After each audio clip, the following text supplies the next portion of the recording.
ರೇಣುಕಾಸ್ವಾಮಿ ಹತ್ಯೆ case BBMP ಅಧಿಕಾರಿಗಳಿಗೂ ಕೂಡ ಸಂಕಷ್ಟ ಎದುರಾಗ್ತಾ ಇದೆ. ರೇಣುಕಾಸ್ವಾಮಿ ಹತ್ಯೆ ಕೇಸ್ನಲ್ಲಿ ಸದ್ಯ ಬಿಬಿಎಂಪಿ ಅಧಿಕಾರಿಗಳಿಗೂ ಕೂಡ ಸಂಕಷ್ಟ ಎದುರಾಗುವಂತ ಸಾಧ್ಯತೆ ಇದೆ. ಕೊಲೆ ಕೇಸ್ನ ಕೇಂದ್ರ ಬಿಂದು ಆಗಿರುವಂತದ್ದು ಪಟ್ಟಣಗೆರೆಯ ಶೆಡ್. ಕಾರಣ ಏನು? ಹಲ್ಲೆ ಆಗಿರೋದು ಪಟ್ಟಣಗೆರೆಯ ಶೆಡ್ ಮಾಲೀಕರಿಂದ ತೆರಿಗೆ ವಂಚನೆ ಆರೋಪ ಇದೀಗ ಕೇಳಿ ಬರ್ತಾ ಇದೆ. 15 ವರ್ಷದಿಂದ ತೆರಿಗೆ ಕಟ್ಟಿಸಿಕೊಳ್ಳದ ಬಿಬಿಎಂಪಿ ಅಧಿಕಾರಿಗಳೇ ಇಲ್ಲಿ ತಪ್ಪನ್ನ ಮಾಡಿರುವಂತದ್ದು ಅನ್ನೋ ಒಂದು ವಿಷಯ. 1.5 ದಶಕ ಕಳೆದರೂ ಬಿಬಿಎಂಪಿ ಸೈಲೆಂಟ್ ಆಗಿರೋದು ಯಾಕೆ? ಬಿಬಿಎಂಪಿ ಅಧಿಕಾರಿಗಳ ನಡೆ ಬಗ್ಗೆ ಸಾಲು ಅನುಮಾನ ಕೂಡ ಮೂಡ್ತಾ ಇದೆ.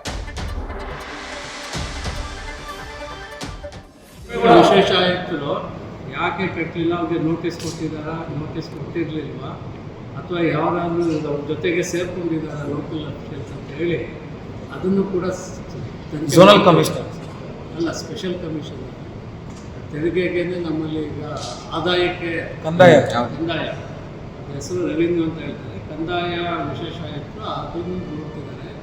ಎಲ್ಲೆಲ್ಲಿ ಈ ರೀತಿ ವರ್ಷಗಟ್ಟಲೆ ದಶಕಗಟ್ಟಲೆ ಟ್ಯಾಕ್ಸ್ ಕಟ್ಟಿಲ್ಲ ಅಥವಾ ವಸೂಲಿ ಮಾಡಿಲ್ಲ ಅಥವಾ ಅವ್ರಿಗೆ ಏನು ನೋಟಿಸು ಕೊಟ್ಟಿಲ್ಲ ಅಂತ ಎಲ್ಲ ಅಧಿಕಾರಿಗಳ ಮೇಲೆ ನಾವು ಕ್ರಮ ತಗೊಳ್ತೇವೆ. ಅಧಿಕಾರಿಗಳಿಗೆ ಹೆಚ್ಚಿನ ಡೀಟೇಲ್ಸ್ ನಮ್ಮ ಪ್ರತಿನಿಧಿ ಪ್ರಗತಿ ನೀಡ್ತಾರೆ, ನೇರ ಸಂಪರ್ಕಕ್ಕೆ ಜಾಯಿನ್ ಆಗಿದ್ದಾರೆ. ಪ್ರಗತಿ, ನೋಡಿ, ಈಗ ಬಿಬಿಎಂಪಿ ಅಧಿಕಾರಿಗಳಿಗೂ ಕೂಡ ಸಂಕಷ್ಟ. ಕಳೆದ 15 ವರ್ಷದಿಂದ ಪಟ್ಟಣಗೆರೆಯ ಶೆಡ್ನ ತೆರಿಗೆ ಕಟ್ಟಿಲ್ಲ ಅನ್ನೋ ಒಂದು ಆರೋಪ. ಅಧಿಕಾರಿಗಳು ಏನು ಮಾಡ್ತಾ ಇದ್ರು, ಏನ್ ನಡೆದಿದೆ ಈ ವಿಚಾರಕ್ಕೆ ಸಂಬಂಧಪಟ್ಟಂತೆ ಪ್ರಗತಿ?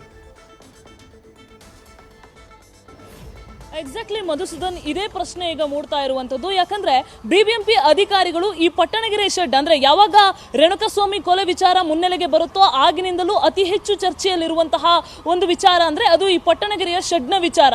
ಈ ಶೆಡ್ಗೆ ಸಂಬಂಧಪಟ್ಟ ಹಾಗೆ ಇದು ಬಿಬಿಎಂಪಿ ವ್ಯಾಪ್ತಿಗೆ ಬರುತ್ತೆ ಅಂತ ಆದ್ಮೇಲೆ ಅಲ್ಲಿ ಆ ತೆರಿಗೆಯನ್ನು ಕಟ್ಟಿಸಿಕೊಳ್ಳುವಂತಹ ಕೆಲಸವನ್ನ ಮಾಡಬೇಕಾಗಿತ್ತು.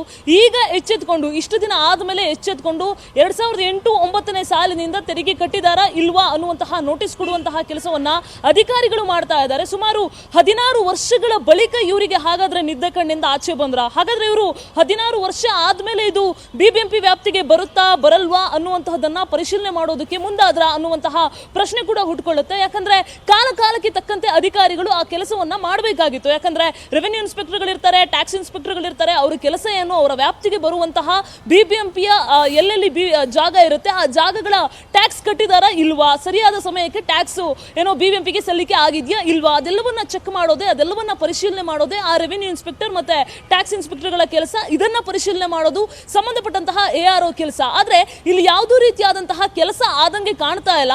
ಬಹುಶಃ ಎಲ್ಲಾದ್ರೂ ಈ ಅಧಿಕಾರಿಗಳು ಟ್ಯಾಕ್ಸ್ ಕಟ್ಟದೇ ಇರೋದಕ್ಕೆ ಇವ್ರ ಜೊತೆ ಶಾಮೀಲಾಗಿದ್ದಾರಾ ಅನ್ನುವಂತಹ ಪ್ರಶ್ನೆ ಕೂಡ ಮೂಡುತ್ತೆ. ಅದಕ್ಕೆ ಸಂಬಂಧಪಟ್ಟ ಹಾಗೆ ಇವತ್ತು ಬಿಬಿಎಂಪಿ ಆಡಳಿತ ಅಧಿಕಾರಿ ಆಗಿರುವಂತಹ ಅಧಿಕಾರಿಗಳು ಕೂಡ ಅದನ್ನೇ ಹೇಳಿರುವಂತದ್ದು. ಯಾಕಂದ್ರೆ ಕಾಲಕ್ಕೆ ತಕ್ಕಂತಹ ಪರಿಶೀಲನೆ ಮಾಡುವಂತಹ ಕೆಲಸ ಮಾಡಬೇಕಾಗಿತ್ತು. ಸೊ ಯಾವುದೇ ರೀತಿಯಾದಂತಹ ಇನ್ಸ್ಪೆಕ್ಷನ್ ಮಾಡಿಲ್ಲ ಅನ್ನುವಂತಹದ್ದು ಮೇಲ್ನೋಟಕ್ಕೆ ಕಾಣಿಸ್ತಾ ಇದೆ. ಸೊ ಈ ಕಾರಣಕ್ಕೆ ಕಂದಾಯ ವಿಭಾಗದ ಆಯುಕ್ತರು ಇರ್ತಾರೆ, ವಿಶೇಷ ಆಯುಕ್ತರು ಇರ್ತಾರೆ, ಸಪರೇಟ್ ಆಗಿ ಮೌನಿಶ್ ಮೌದ್ಗಿಲ್ ಅವರು ಇರ್ತಾರೆ. ಅವರಿಗೆ ಈ ವಿಚಾರವನ್ನ ಸದ್ಯ ಈಗ ತನಿಖೆಗೆ ಹೇಳಿದ್ದೇನೆ. ಅವರು ಇದಕ್ಕೆ ಸಂಬಂಧಪಟ್ಟ ಹಾಗೆ ಆದೇಶವನ್ನು ಕೂಡ ಮಾಡ್ತಾರೆ. ಸಂಬಂಧಪಟ್ಟಂತಹ ARO ವಿರುದ್ಧ ತನಿಖೆಗೆ ಆದೇಶವನ್ನು ಕೂಡ ಮಾಡುವಂತಹ ಚರ್ಚೆಯಲ್ಲಿದ್ದೇವೆ ಅನ್ನುವಂತಹ ಮಾಹಿತಿಯನ್ನ ಈಗ ಬಿಬಿಎಂಪಿಯ ಆಡಳಿತ ವಿಭಾಗದ ಅಧಿಕಾರಿಯವರು ನ್ಯೂಸ್ ಫಸ್ಟ್ಗೆ ಮಾಹಿತಿಯನ್ನು ಕೊಟ್ಟಿರುವಂತದ್ದು. ಮಧುಸೂದನ್, ಇಲ್ಲಿ ಬಿಬಿಎಂಪಿಯ ಸಕಲ ಸೌಲಭ್ಯಗಳನ್ನು ಕೂಡ ಆ ಶೆಡ್ ಉಪಯೋಗಿಸಿಕೊಳ್ತಾ ಇದೆ. ಅಂದ್ರೆ ನೀರಾಗ್ಲಿ, ಕರೆಂಟ್ ಆಗ್ಲಿ, ಎಲ್ಲಾ ರೀತಿಯಾದಂತಹ ಒಂದು ಸೌಲಭ್ಯಗಳು ಏನೇನು ಕೊಡಬೇಕು ಆ ಎಲ್ಲ ಸೌಲಭ್ಯಗಳು ಕೂಡ ಅದಕ್ಕೆ ಇದೆ ಅಂದ ಮೇಲೆ ಆ ಭಾಗದಲ್ಲಿ ಈ ಟ್ಯಾಕ್ಸ್ ಅನ್ನು ಕಟ್ತಿದಾರಾ ಇಲ್ವಾ ಅನ್ನುವಂಥದ್ದನ್ನು ಕೂಡ ನೋಡಬೇಕಾದಂಥದ್ದು ಸಂಬಂಧಪಟ್ಟ ಅಧಿಕಾರಿಯ ಕೆಲಸ.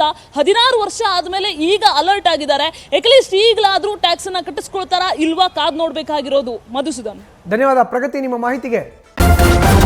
ನ್ಯೂಸ್ ಫಸ್ಟ್ ನಿರ್ಭೀತಿಯಿಂದ ನಿಮ್ಮ ಪರವಾಗಿ.